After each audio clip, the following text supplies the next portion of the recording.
What's up guys, Tetos here with another 1-minute replay episode. This time Scrandox sent me his replay and he is a silver player.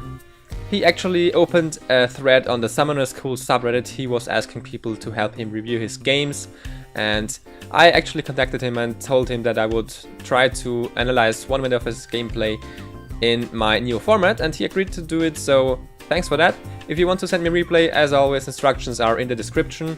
And yeah, what's important though, if you don't know this format, or if, yeah, of course it's just a second episode, but it's important to note that I won't take his allies' mistakes into account all that much, if at all, because that's not what matters.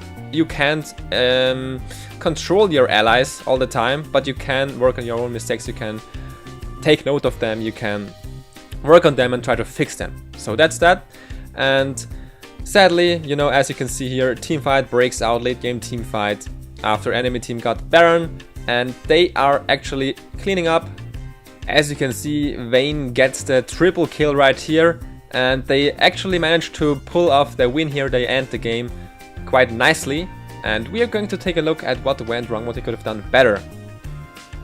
Let's start the replay. We can already see in the first couple of seconds something happening. Baron Nashor has been slain. How do we know that this is happening? Of course, Spectator Client helps us and tells us that, but you didn't know that, of course, because let's look at the minimap. There isn't a single ward on the entire map, and this is of course a very sad scenario. You're the support, your sidestone has 4 charges, nothing is out there, not even in your own jungle, not in the enemy jungle, nowhere. Not a single ward placed on the entire map, and this is of course a very crucial mistake in the late game.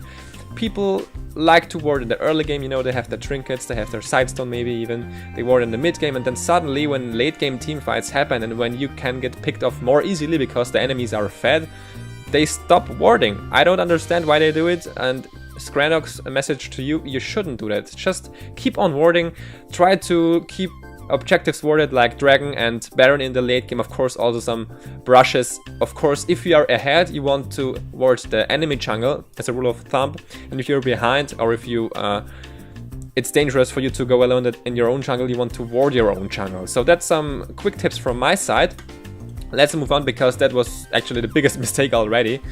The team fight that occurs later on, yeah, that's a bit unfortunate, but you can't do a lot if the enemy just dives you, if they are outnumbering you by a lot. So as you can see, Tryndamere dies on his own. Of course, that was his mistake, but as I said earlier, wards could have prevented that. So maybe next time, if the ward is lighted up with wards, this won't happen to your allies, so you can have an impact as a support, even in lower elos, just so you know. Of course, teamfight happens right now.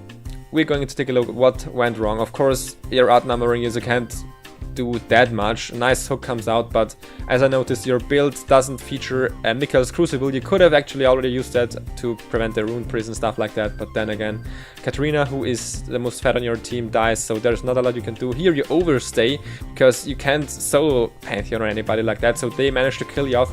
Maybe if you would have been able to go back there and survive that, you might have been able to defend the base a little bit longer, and of course comebacks happened, but that was also a very big mistake to stay there after a couple of members have died already. You can't do much on your own, you don't have a carry build, you're just Thresh, who is quite tanky, but still.